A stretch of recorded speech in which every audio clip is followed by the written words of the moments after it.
দুই বিষয়। পটুয়াখালীর কলাপাড়া উপজেলার মহিপুরে চিকিৎসক পরিচয়কে ঘিরে তৈরি হয়েছে তীব্র বিতর্ক। ডাক্তার লিখতে পারে কিনা অবশ্যই বলার আছে, অবশ্যই আছে, অবশ্যই আপনারটা আপনি বলবেন, আপনারটা তো আমরা বলি যে আপনি বলবেন, আপনার বলাতে কোনো বাধা নাই, আপনার যেটা বলার বক্তব্য সেটা আপনি বলতে পারবেন, সেটা কোনো অসুবিধা নেই। স্থানীয়ভাবে জানা যায়, আব্দুল হাকিম নামে এক চিকিৎসক নিজেকে চক্ষু বিশেষজ্ঞ দাবি করলেও নিয়মিত দাঁতের চিকিৎসা দিয়ে যাচ্ছেন। দন্ত চিকিৎসক ভাইয়ের অরিশ সূত্রে তিনিও দাঁতের চিকিৎসায় যুক্ত হওয়ার চেষ্টা করেছেন বলে অভিযোগ রয়েছে। সাংবাদিকরা এ বিষয়ে প্রশ্ন করলে হাকিম দাবি করেন, চোখের চিকিৎসা সহ আরো 6টি বিষয়ে তিনি চিকিৎসা দেওয়ার ক্ষমতা রাখেন। এটা হলো বিএমডিসি রেজিস্ট্রেশন নাম্বার, এটা আমি নিয়ে আসতে। হ্যাঁ, BMDC registration number Bangladesh medical dental council থেকে আমাদের রেজিস্ট্রেশন দেয়। এই আমার রেজিস্ট্রেশন এই। হ্যাঁ, অবশ্যই আপনাদের রেজিস্ট্রেশন থাকতে হবে। আরো আছে আমি কি কি বিষয় চিকিৎসা করতে পারবো। Department of medicine, surgery, gynae and of paediatric, ENT, ophthalmology, ophthalmology মানে চোখ, অর্থোপেডিক, ডেন্টিস্ট এবং হলো এই এই বিষয়গুলো, এই 6টা বিষয় আমরা চিকিৎসা করতে পারবো। রুগী যখন সব আসবে তা কি ও বুঝে শুনে আসবে যে আমি আমার দাঁতে ব্যথা পেলে আমি দাঁতের ডাক্তারের কাছে যাবো, আমার পেটে ব্যথা, ডায়াবেটিসের সমস্যা, ও তো আসবে সমস্যা দুনিয়ার সমস্যা নেই। এখন চোখের একজন সহকারী ডাক্তারের সহকারী, তাই না? তো সেক্ষেত্রে তো আপনি কখনোই নিজেকে ডাক্তার সম্বোধন করতে পারবেন না। ডাক্তার সম্বোধন করতে পারবেন, এটা হলো বিচারাধীন আছে এই বিষয়ে, মানে না, আপনারা তো এখনো রায় পাননি। যেটা কোর্টে রায় স্থগিত আছে সেই বিষয়ে মানে যে জজ সে হলো মন্তব্য করতে পারবে না। হ্যাঁ, শুধু তাই নয়, সাংগঠনিক পরিচয় ও রাজনৈতিক প্রভাব খাটিয়ে নিজেকে প্রভাবশালী হিসাবে উপস্থাপন করেন তিনি। আমি বিডিএম এর ধর্ম বিষয়ক সম্পাদক জেলা শহরে। এই যে আমাদের সুবীর বাবু আমাদের সদস্য একজন, অন্য কোনো পদ পাইনি বলতো, পাইনি কারণ ওই বিতর্কর কারণে। সুবীর বাবুকে জিজ্ঞেস করেন, আমি হ্যাঁ ওনার আমি জুনিয়র, ওই একই সংগঠনের আমি হলো ধর্ম বিষয়ক সম্পাদক জেলা, এগুলো তো বলি না, এখানে আছি কিন্তু। এ সময় সাংবাদিকদের সরাসরি হুমকি দিয়ে হাকিম বলেন, তিনি সাংবাদিকদের বিরুদ্ধে চাঁদাবাজি মামলা করবেন। চাঁদাবাজির মামলা? হ্যাঁ, এখন তো কি অবস্থা, চাঁদাবাজির দাবি। কে বলছে এটা? নাম জানি বের করা যাবে না, মোবাইল নাম্বার আছে। এমনকি অতীতে বহু সাংবাদিকের বিরুদ্ধে ডাকাতির মামলাও দিয়েছেন বলে দাবি করেন।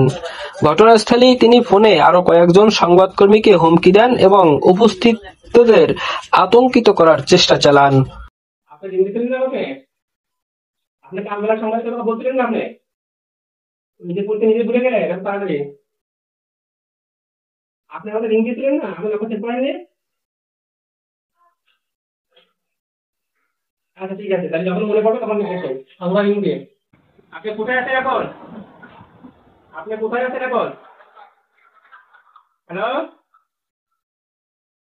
হ্যালো সাংবাদিক সাহেব, আপনি কোথায় আছেন এখন? আপনি আসেন, একটু আসেন, আপনাদের আরেকজন ভালো বসে আছে, আপনি আসেন। আমি বাজার, আমি চেম্বারে জি, মণিপুর চেম্বারে। আপনি বলেন ব্রিজের মাথায়, এবার কোপাটা গেলে কিভাবে? তাহলে আমি এরপরে আসে আপনাকে আমি কি বিবৃতি দেবো? আপনার এখন এসে বিবৃতি নেন, একবারে আসেন, সবাই এখন আলাদা করে আসছে, আমাদের তো সময় দাম আছে, এই জন্য তো একসাথে দিব, আপনার না সবার সময় দাম আছে, কিন্তু হলো তাহলে আপনি এরপরে আপনি শুক্রবার আসবেন, এরপরে আপনার সময় দেওয়া হলো শুক্রবার, আমি শুক্রবার সারাদিন থাকি। আচ্ছা, আপনি শুক্রবারে আসবেন। ধন্যবাদ ভাই, ধন্যবাদ। শুধু তাই নয়, তিনি কটাক্ষ করে বলেন, এই এলাকায় সাংবাদিকরা শিক্ষিত নয়, সাংবাদিকতার জন্য আলাদা পড়াশোনা প্রয়োজন, শুধু বিএ বা এমএ ডিগ্রি দিয়ে সাংবাদিক হওয়া যায় না। আপনি যার কথা বললেন ইউনুস সাহেবের কথা, ওই ইউনুস সাহেব আপনার মতো জেনারেলে পড়াশোনা করা যাচ্ছে, আপনার মতো জেনারেলে পড়াশোনা করে যেমন আপনাকে সাংবাদিকের পরিচয় দিচ্ছে, উনি জেনারেলে পড়াশোনা করা। এই যে কথাটা আমার জিজ্ঞাসা করছেন না, এই কথাটা হের কাছে বললেন। নিজেকে বহুমুখী চিকিৎসক প্রমাণ করতে হাকিম মোবাইল ফোনে কিছু সার্টিফিকেট দেখান এবং দাবি করেন টেলিমেডিসিনের মাধ্যমে রোগীদের চিকিৎসা দিয়েছেন। সেন্টার আছে, সেখানে ডাক্তার থাকে, সেই ডাক্তার ওখানে এরা অনলাইনে রিং দেয়, এটা বলে টেলিমেডিসিন। কথাটা হবে কি টেলিমেডিসিন। টেলিমেডিসিন। এটা শুরু হয়েছে হলো করোনার পর থেকে। টেলিমেডিসিন সারা বাংলাদেশে এটা হচ্ছে, হয়, এখনো রানিং আছে। এটা ওরা এখান থেকে ডাক্তার রোগী কমপ্লেন গুলো পাঠায়, কমপ্লেন গুলো ওরা দেখে, এরা আবার ছবি পাঠায়, ওরা দেখে ওরা প্রেসক্রিপ করে দেয়, ওইটা এখানে সিস্টার কপি করে দেয়। সিস্টার কপি করে দেয়। আমাদের পার্শ্ববর্তী একটা আই সেন্টার হয়েছে, ইস্পাহানি আই হসপিটাল। এদের কোনো ডাক্তার নেই, এদের কোনো সেম টেলিমেডিসিন, এটা বলা হয় চিকিৎসা পদ্ধতি বলা হয় টেলিমেডিসিন। এটা সরকারি অনুমোদিত, এটা টেলিমেডিসিন বলা হয়। কিন্তু তদন্তে দেখা যায় তার চেম্বারে টেলিমেডিসিন পরিচালনার মতো কোনো সরঞ্জাম বা প্রশিক্ষিত জনবল নেই। স্থানীয় চক্ষু সেবা কেন্দ্র পরিদর্শনে গিয়ে সাংবাদিকরা দেখেন সেখানে নিয়মিত কোনো চক্ষু চিকিৎসক থাকেন না, বরং রোগীদের বলা হয় দন্ত চিকিৎসক হারুন আসবেন। এমনকি হাকিমের বাবা সাংবাদিকদের কাছে হারুনের মোবাইল নম্বর দিয়ে যোগাযোগের পরামর্শ দেন। আপনার ছেলে হারুনুর রশিদ এনে কি চোখ দেখে? চোখ দেখে, আবার দাঁতও রাখছে। চোখ দুই বিষয়।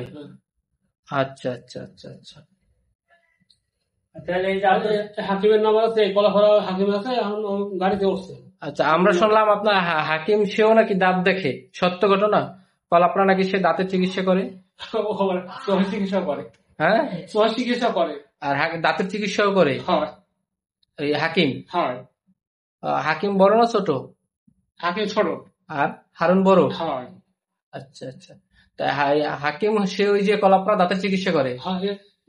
সারাদিন কলাফাড়া থাকে, আমি সন্ধ্যার সময় আসবে। আচ্ছা, কলাপড়া কি চিকিৎসা করে? ও দাঁতের। দাঁতের চিকিৎসা। আর এখানে চোখের চিকিৎসা? আচ্ছা, ঠিক আছে। এ ঘটনাকে ঘিরে এলাকায় চাঞ্চল্য তৈরি হয়েছে। স্থানীয়রা প্রশ্ন তুলেছেন, একজন চক্ষু চিকিৎসক হয়েও দাঁতের চিকিৎসা চালানো এবং সাংবাদিকদের হুমকি দেওয়ার মতো আচরণ কতটা বৈধ ও নৈতিক? আব্দুল্লাহ মানিক, ডেস্ক রিপোর্ট, কুয়াকাটা আপডেট।